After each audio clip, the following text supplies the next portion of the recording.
Hello students, I am Kuldeep Verma and you are watching Socialistic Dice. Today we are going to start third chapter of economics of class 9th. This is poverty as challenge. Dear students, do you know what is the meaning of poverty?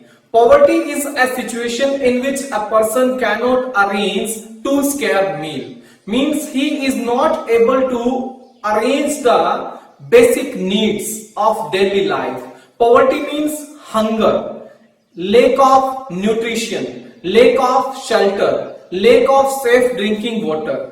Means poverty एक ऐसे situation है जिसमें एक आदमी अपनी daily life की जो जरूरतें होती है उनको पूरा नहीं कर पाता है. This is called poverty and it is considered the biggest challenge after independence in our country. हमारे आजादी के बाद की बात करें तो पॉवर्टी आज तक एक बहुत बड़ी समस्या बनी हुई है एंड रियल मायने में इंडिया तभी आजाद होगा जब यहाँ के लोग इस सिचुएशन से बाहर निकलेंगे.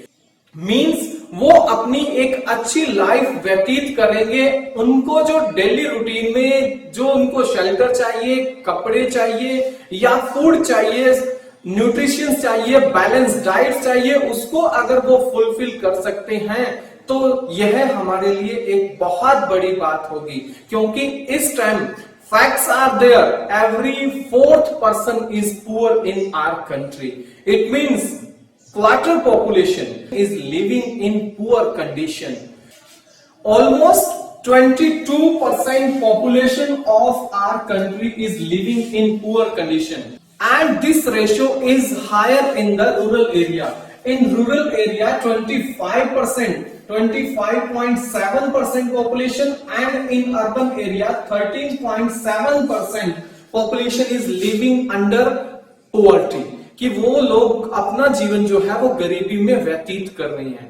In our daily routine we see many poor all around us. Who are they? They could be landless laborer, casual laborer, those who are working in dhabas, means बच्चे जो ढाबों के ऊपर काम करते हैं, या ऐसे लोग जो बहुत तंग जिंदगी व्यतीत कर रहे हैं, मींस जिनके पास शेल्टर भी नहीं है. those who are living in crowded cities, in झुग्गी एंड झोंपड़ीज. ऐसे लोग क्या है, हमारी कंट्री के पुअर लोग हैं. तो उनका हमें पता कैसे चलता है, हाउ वी कैन, क्योंकि हम डायरेक्टली अंदाजा नहीं लगा सकते हैं कि कौन पुअर है और कौन पुअर नहीं है. So our social scientists gave some indicators. These indicators are first of all landlessness. If a person is not having land, it means he have to do labor. And labor करने में उसको, जब वो दूसरे के farm में labour करता है तो उसको इतनी ज्यादा इनकम नहीं होता है, तो उसकी जो कंडीशन होती है वो काफी ज्यादा पुअर होती है. नेक्स्ट इसके अंदर आता है अनएम्प्लॉयमेंट. अनएम्प्लॉयमेंट क्या है, आप सभी को पता है कि person want to do work but he is not able to find the work, कि उसको काम नहीं मिलता है और काम न मिलने के कारण अपनी लाइफ जो है वो काफी बुरे तरीके से व्यतीत करता है. काम ना मिलने की कंडीशन में वो अपनी लाइफ जो है उसको अच्छे ढंग से मैनेज नहीं कर पाता है. इसके बाद में नेक्स्ट आता है इलिटरेसी. इलिटरेसी का मीन क्या है, अनएजुकेटेड, कि बिल्कुल भी पढ़ा लिखा ना होना. अब पढ़ा लिखा ना होने की वजह से क्या है, उसको वर्क ढूंढने में काफी दिक्कत आती है. क्योंकि आज का जो हमारा टाइम है, ये जो 21st सेंचुरी है, ये स्किल लोगों के लिए है. इसमें जितनी स्किल है लोगों के पास, and those who are educated they can find job, other face difficulty to find the jobs. Next इसमें आता है child labour. You know many children are there, those who are working in factories, in dhabas, in farms. बहुत सारे ऐसे बच्चे हैं जो काम करते हैं. शुरू के अंदर क्या है, वो लोग काम करने लग जाते हैं, वो स्कूल नहीं जाते हैं, जिस वजह से वो कुछ सीख नहीं पाते हैं और आगे वो जाकर के अनएम्प्लॉयमेंट का शिकार हो जाते हैं. नेक्स्ट इसमें आता है मालन्यूट्रिशन. ये भी एक बहुत बड़ा फैक्टर है, ये इंडिकेटर है हमारे पॉवर्टी का. अब मालन्यूट्रिशन क्या है, lake of nutrition, lake of sufficient food, balance diet नहीं ले पाते हैं, जिससे उनका डेवलपमेंट है वो नहीं हो पाता है, वो लोग हेल्दी नहीं होते हैं, वो बीमारियों से बहुत जल्दी ग्रस्त हो जाते हैं, जिस सिचुएशन के अंदर उनका काम करना बहुत ही मुश्किल होता है, बिकॉज उनकी हेल्थ जो है वो वर्क करने के लिए उनको अलाउ नहीं करती, उन्हें घर में बैठना पड़ता है और उन्हें अपनी लाइफ पॉवर्टी के अंदर, गरीबी के अंदर व्यतीत करनी पड़ती है। इसके बाद में नेक्स्ट जो टॉपिक आता है स्टूडेंट्स, वो आता है पॉवर्टी लाइन। अब पॉवर्टी लाइन क्या है? It is a common method to measure the poverty. Poverty line क्या है? Common method to measure the poverty on the basis of income और कंजप्शन, कि हम इनकम और कंजप्शन के बेस पर इस चीज का पता लगाते हैं कि who are above poverty line and who are below poverty line. तो इसके अंदर क्या लिया जाता है? हम कंजप्शन की बात करते हैं इन रूरल एरिया। सबसे पहले हम बात करते हैं रूरल एरिया की। तो रूरल एरिया के अंदर क्या है? Adult person who is able to take the 2400 calorie, जो एक अडल्ट 2400 कैलोरी का कंजप्शन कर रहा है, मींस वो सफिशिएंट फूड जो है वो ले रहा है, इसको एक बैलेंस डाइट माना जाता है, जो 2400 कैलोरी ले रहा है, तो उस पर्सन को अबव पॉवर्टी लाइन माना जाता है। अगर कोई पर्सन 2400 कैलोरी पर डे नहीं ले पाता है तो उसको बिलो पॉवर्टी लाइन कंसीडर किया जाता है। इसी तरीके से ये अगर हम अर्बन एरिया की बात करें तो अर्बन एरिया के अंदर ये जो आता है कैलोरी वो होती है 2100, कि 2100 कैलोरी अगर कोई ले रहा है तो वो बिलो पॉवर्टी लाइन नहीं है, उसको अबव पॉवर्टी लाइन माना जाता है। इसी तरीके से हमने एक इनकम के बेस पर भी क्राइटेरिया जो है वो डिसाइड किया है। According to 2011 and 12 person is earning 816 rupees per month. ध्यान रखना, 816 रुपीज पर मंथ अगर कोई अर्न कर रहा है तो उसे गरीब नहीं माना जाता है। लेकिन अगर आज के टाइम की बात करें, हम रियल फैक्ट्स की बात करें तो महंगाई बहुत ज्यादा है, इसके अंदर गुजारा करना बहुत ही मुश्किल होता है। तो मेरे अकॉर्डिंग ये जो डेफिनेशन है वो सही नहीं है, लेकिन हमारी जो गवर्नमेंट है वो इसको कंसीडर कर रही है, तो आपको यही मानना पड़ेगा और क्वेश्चन पूछने पर आपको यही लिखना होगा।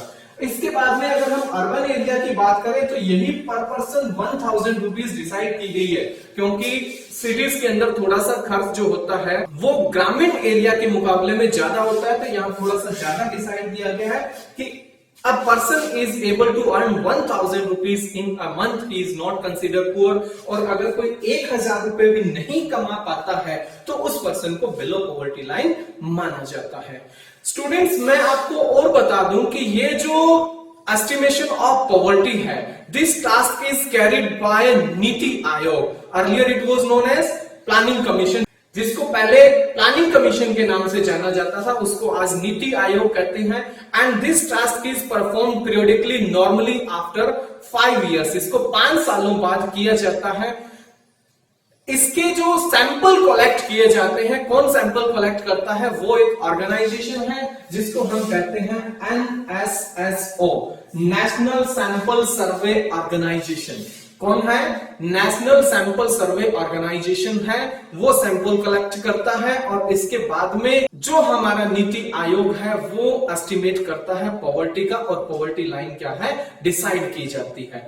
अगर हम बात करें तो रंगराजन कमेटी ने पॉवर्टी लाइन से रिलेटेड कुछ न्यू डेफिनेशन दी थी, मींस पॉवर्टी लाइन को दोबारा से 2014 के अंदर डिसाइड किया गया था, लेकिन उसको ऑफिशियली अभी तक अडॉप्ट नहीं किया गया है। अभी तक जो अडॉप्ट किया गया है वो पॉवर्टी लाइन हमारे पास यही है, जो इनकम एंड कंजप्शन के बेस पर है।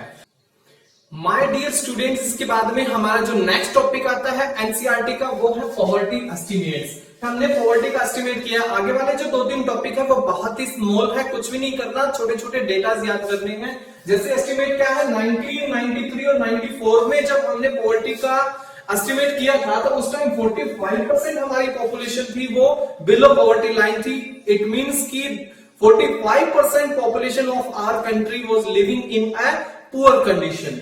और इसके बाद में 2004 एंड 5 की बात करें तो ये जो हमारा पॉवर्टी रेशियो था वो थोड़ा डिक्लाइन हुआ एंड 37.2%। और मैंने बताया 2011 एंड 12 के अंदर ये जो था 22% हमारी पॉपुलेशन थी वो अंडर पॉवर्टी थी। स्टूडेंट्स, इसमें जो हमारा नेक्स्ट टॉपिक आता है वो आता है वल्नरेबल ग्रुप्स। वल्नरेबल ग्रुप्स कौन से होते हैं? Those who are more vulnerable to poverty, means वो बहुत ज्यादा करीब होते हैं। वल्नरेबिलिटी क्या है? सबसे पहले इसको समझो कि एक ऐसी सिचुएशन होती है जब कोई भी बैड टाइम आता है, बुरा टाइम आता है, तो ये लोग बहुत ज्यादा इफेक्टेड होते हैं इससे। जैसे आप फॉर एग्जांपल ले सकते हो कि अब जो लॉकडाउन का पीरियड है उसके जितनी भी हमारे कैजुअल लेबर है, रेडी वाले हैं या एग्रीकल्चर लेबर है, जो लैंडलेस है, जिनके पास अपनी जमीनें नहीं, जो डेली मजदूरी करके अपना पेट भरते थे, ऐसे लोगों को बहुत ज्यादा समस्या का सामना करना पड़ रहा है। इवन उनको फूड भी किसी और के द्वारा प्रोवाइड किया जा रहा है, मींस वो अपना फूड खुद अरेंज नहीं कर पा रहे हैं। और दूसरी अगर हम बेसिक नीड्स की बात करें तो वो तो उनके लिए बहुत ही ज्यादा डिफिकल्ट है। तो ये वल्नरेबिलिटी की सिचुएशन होती है कि जब कोई भी बुरा समय आता है, जो लोग बहुत ज्यादा इफेक्टेड होते हैं उससे, उनको वल्नरेबल ग्रुप कहा जाता है। जैसे people of SC, ST, landless labour जो है, ये जितने भी सारे हैं, ये सारे के सारे क्या है? वल्नरेबल ग्रुप्स कहलाते हैं। डियर स्टूडेंट्स, इसके बाद में जो हमारा नेक्स्ट टॉपिक आता है वो आता है इंटरस्टेट डिस्पैरिटीज। इंटरस्टेट डिस्पैरिटीज क्या है? स्टेट्स के बीच में डिफरेंशिएट किया गया है कि कौन सा स्टेट रिच है, कौन सा स्टेट मीडियम लेवल का है और कौन सा ऐसा स्टेट है जिसका पॉवर्टी रेट है वो काफी ज्यादा हाई है, मीन जिसके अंदर गरीबी बहुत ज्यादा है। तो अगर हम बात करें इसके अंदर उड़ीसा और बिहार की, तो यहाँ पॉवर्टी रेट बहुत ही ज्यादा है। उड़ीसा की बात की जाए तो 37% और बिहार की बात की जाए तो ऑलमोस्ट 32% पॉपुलेशन जो है इन स्टेट्स की वो क्या है? अंडर पॉवर्टी है, मींस बिलो पॉवर्टी लाइन वो अपनी लाइफ क्या है? व्यतीत कर रहे हैं। इसके बाद में हम बात करें कुछ स्टेट्स की, हरियाणा है, पंजाब है, यहाँ जो पॉवर्टी का रेशो है वो थोड़ा सा इनके मुकाबले कम है। और कुछ ऐसे भी स्टेट्स हैं जैसे महाराष्ट्र, जे&के, तमिलनाडु, जो काफी रिच स्टेट्स आते हैं, वहां पॉवर्टी का रेशो जो है वो काफी कम है। तो मीन सिंपली इसमें हमने स्टेट्स के बीच में डिफरेंशिएट करना है कि कौन से ऐसे स्टेट्स हैं जो गरीब कहलाते हैं, कौन से ऐसे स्टेट्स हैं जिनके अंदर पॉवर्टी का जो रेशो है वो मिडिल क्लास का है, नॉर्मल है, और कुछ ऐसे भी स्टेट्स होंगे जहां पॉवर्टी का रेशो जो है वो काफी कम है, मींस वो स्टेट काफी ज्यादा रिच है। डियर स्टूडेंट्स, इसके बाद में जो टॉपिक आता है वो आता है ग्लोबल पॉवर्टी सिनेरियो। अब ग्लोबल पॉवर्टी सिनेरियो क्या है? इसमें भी स्टेट्स की तरह ही कंट्रीज के बीच में डिफरेंशिएट किया गया है कि अगर हम बात करें साउथ ईस्ट एशियन कंट्रीज है, वहां कुछ ऐसे कंट्रीज है जहां पॉवर्टी का रेशियो जो क्या है वो काफी ज्यादा है, काफी ज्यादा पॉपुलेशन उनकी अंडर पॉवर्टी है। और कुछ ऐसे कंट्रीज है, हम अमेरिका की बात करें, जिन्होंने अपना पॉवर्टी रेट जो है काफी तेजी से डिक्लाइन किया है, मींस गरीबी को उन्होंने काफी तेजी से हटाया है। जिस तरीके से हम बात करें चाइना की, इसके अंदर दिया हुआ है कि चाइना ने अपना जो पॉवर्टी रेट है वो बहुत तेज डिक्लाइन किया है, वहां गरीबी रेखा के नीचे जो रहने वाले लोगों की संख्या है वो बहुत ही कम है। इसके बाद में हम कुछ ऐसे कंट्रीज की बात करते हैं जैसे सहारन कंट्रीज है या सब सहारन कंट्रीज है, साउथ अफ्रीका है, केन्या है, वेस्ट इंडीज है, बहुत सारे ऐसे कंट्रीज हैं जिनके अंदर पॉवर्टी जो है वो कम होने का नाम ही नहीं ले रही। वहां आधी पॉपुलेशन, ऑलमोस्ट 50%, 40 to 50% पॉपुलेशन उनकी क्या है? अंडर पॉवर्टी रह रही है, मींस बिलो पॉवर्टी लाइन है। डियर स्टूडेंट्स, इसमें जो नेक्स्ट टॉपिक आता है वो आता है कॉजेस ऑफ पॉवर्टी, कि पॉवर्टी के क्या कारण है। इसमें सबसे पहले जो रीजन आता है वो आता है ब्रिटिश पीरियड, कि ड्यूरिंग द ब्रिटिश पीरियड, कि जब ब्रिटिशर्स ने इंडिया के ऊपर कंट्रोल किया हुआ था, they not put any attention, कि उन्होंने बहुत ज्यादा ध्यान नहीं दिया, they only exhaust the Indian resources, कि उन्होंने यहां से रिसोर्सेज का बहुत ज्यादा एक्सप्लोटेशन किया सिर्फ अपने पर्सनल प्रॉफिट के लिए, जो उन्होंने इंग्लैंड के लिए कमाया। इंडिया के ऊपर उन्होंने किसी भी तरीके का कोई भी ध्यान नहीं दिया, जिस कारण क्या है, इंडिया के अंदर पॉवर्टी काफी ज्यादा बढ़ गई और इंडियन लोगों को बहुत ज्यादा मुश्किलों का सामना करना पड़ा, जो आज तक हमें देखने को मिलता है। इसके बाद में हमारा जो नेक्स्ट रीजन आता है वो आता है इनकम इनइक्वालिटी। अब इनकम इनइक्वालिटी क्या है? लोगों की इनकम के बीच में बहुत ज्यादा डिफरेंसेस है। सबसे पहले कि ऐसे कुछ लोग हैं जिनके पास सरप्लस मनी है, हैव्स एंड हैव नॉट्स का फैक्ट आता है यहाँ पर। कुछ ऐसे लोग हैं जिनके पास बहुत ज्यादा है और कुछ ऐसे लोग हैं जिनके पास कुछ भी नहीं है। तो ये जो इनकम इनइक्वालिटी है वो एक पॉवर्टी का बहुत बड़ा रीजन है, क्योंकि जिन लोगों के पास पैसा नहीं है वो अपनी इकोनॉमिक एक्टिविटी रन नहीं कर पाते हैं, वो अर्निंग के लायक नहीं बन पाते हैं क्योंकि इन्वेस्टमेंट करने के लिए उनके पास कुछ भी नहीं है, और जिस वजह से क्या है उनकी इनकम फर्दर भी ऐसे ही रहती है। उनकी आने वाली कमिंग जनरेशन जो है उनकी इनकम के ऊपर भी इसका बहुत बड़ा असर देखने को मिलता है। इसके बाद में जो नेक्स्ट रीजन आता है वो लैंड डिस्ट्रीब्यूशन का आता है कि जो लैंड डिस्ट्रीब्यूटेड है, एग्रीकल्चर लैंड की मैं बात कर रहा हूं, तो बहुत सारे लोग ऐसे हैं जिनके पास बहुत ज्यादा सैकड़ों एकड़ जो है वो लैंड है, और कुछ ऐसे भी लोग हैं जिनके पास बिल्कुल भी जमीन नहीं है या काफी कम जमीनें हैं, जिस वजह से क्या है उनको इनकम के अंदर बहुत ज्यादा प्रॉब्लम आती है, उनकी इनकम जो है वो काफी अच्छी नहीं रहती है। इस वजह से क्या है बहुत सारे लोग आज बिलो पॉवर्टी लाइन है हमारी कंट्री के अंदर। नेक्स्ट हम बात करते हैं अनएम्प्लॉयमेंट की, कि सेम मैंने इसको पहले भी डिफाइन कर दिया, अनएम्प्लॉयमेंट का स्टेटस बहुत ज्यादा है, लोगों को काम नहीं मिलता है, लोग काम करने के लिए तैयार है, people are ready to work on going wages but they are not able to find the job और work. This situation is called unemployment and this unemployment is a big cause of poverty in our country. Students, इसमें जो next topic आता है हमारा वो आता है anti poverty measures. अब एंटी पॉवर्टी मेजर्स क्या है कि ये हमारे कुछ एक स्कीम्स थे जो गवर्नमेंट्स के द्वारा लॉन्च की गई थी स्पेशली पॉवर्टी को टारगेट करने के लिए, ताकि हमारे कंट्री इंडिया के अंदर पॉवर्टी रेशियो जो है उसको डिक्लाइन किया जा सके। तो सबसे पहले जो इसमें आता है वो आता है Mahatma Gandhi National Rural Employment Guarantee Act, जिसको मनरेगा के नाम से जाना जाता है। आप सभी स्टूडेंट्स इसको अच्छे तरीके से जानते होंगे। This act was implemented in 2005 से इसको शुरू किया गया था, इसको लॉन्च किया गया था 2005 के अंदर, और इसमें क्या था कि 100 डे वेज वर्क प्रोवाइड करना था गवर्नमेंट को, कि सभी को 100 दिन का रोजगार इसमें दिया जाएगा। If government fails to give 100 day wage work then government will provide you 100 day wages, कि 100 दिन का वेतन जो है आपको दिया जाएगा। तो ये जो स्कीम थी लोगों को एम्प्लॉयमेंट प्रोवाइड करने की कोशिश की गई थी ताकि लोगों की गरीबी दूर की जा सके। इसमें नेक्स्ट जो हमारा टॉपिक आता है वो आता है प्रधानमंत्री रोजगार योजना। It was passed in 1993। इसका मतलब क्या था, रूरल एरिया के अंदर सेल्फ एम्प्लॉयमेंट क्रिएट करना अमंग द एजुकेटेड रूरल्स, की जो एजुकेटेड लोग हैं उनको सेल्फ एम्प्लॉयमेंट प्रोवाइड करना। इसके अंदर लोगों की काफी ज्यादा हेल्प की गई थी, फाइनेंशियली हेल्प की गई थी उनको अपनी एक्टिविटीज सेट करने के लिए, ताकि लोग क्या है कोई भी बिजनेस शुरू कर सके, कोई भी छोटा काम धंधा है वो कर सके। माय डियर स्टूडेंट्स, इसमें जो नेक्स्ट टॉपिक आता है वो आता है रूरल एम्प्लॉयमेंट गारंटी प्रोग्राम, कि एक ऐसा प्रोग्राम था जिसमें 1995 के अंदर शुरुआत की गई थी ताकि लोगों के लिए सेल्फ एम्प्लॉयमेंट क्रिएट किया जा सके, और इसको रूरल एरिया और स्मॉल टाउन्स के अंदर इंप्लीमेंट किया गया था।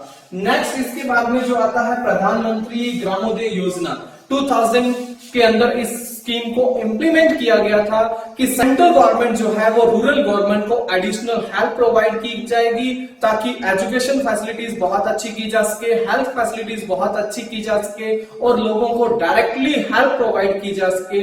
इसीलिए इस स्कीम को प्रधानमंत्री ग्रामोदय योजना के नाम से इंप्लीमेंट इंडिया में किया गया था, ताकि लोग बाद में अपना बिजनेस शुरू कर सके, लोगों को एम्प्लॉयमेंट प्रोवाइड किया जा सके, लोग जो है वो अनएम्प्लॉयड ना रहे। इसीलिए इन सभी स्कीम्स को क्या है इंडिया के अंदर लॉन्च किया गया था। ऐसी और बहुत सारी स्कीम्स है जो आपके एनसीईआरटी बुक्स के अंदर दी गई है, जिसे आप पढ़ेंगे, और हम फिर से जब इसका डीप एक्सप्लेनेशन लेक्चर लेकर के आएंगे तब इन सभी स्कीम्स को अच्छे तरीके से आपको डिफाइन किया जाएगा।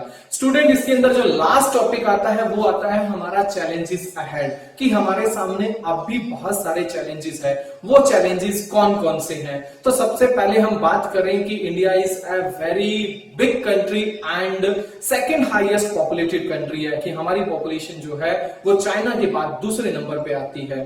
तो इतनी बड़ी कंट्री के अंदर इतनी ज्यादा ह्यूज पॉपुलेशन होने के कारण यहाँ पर एम्प्लॉयमेंट प्रोवाइड करना बहुत इजी नहीं है, और एम्प्लॉयमेंट के साथ साथ एम्प्लॉयमेंट तब प्रोवाइड किया जा सकेगा जब उनको अच्छी एजुकेशन दी जाएगी, जब यहाँ पर हेल्थ हमारे इंफ्रास्ट्रक्चर होंगे वो बहुत ज्यादा स्ट्रॉन्ग होंगे, ताकि लोगों को किसी भी बीमारी का सामना ना करना पड़े, लोग बीमार ना हो, उनका हेल्थ स्टेटस हो जो बहुत अच्छा हो, वो अच्छी एजुकेशन ले सके, अच्छा उनको न्यूट्रिशन प्रोवाइड किया जा सके, ताकि लोग अपना सेल्फ एम्प्लॉयमेंट जो है उसको क्रिएट कर सके, और तभी जाकर के हमारे कंट्री के अंदर पॉवर्टी का जो रेशियो होगा वो डिक्लाइन होगा।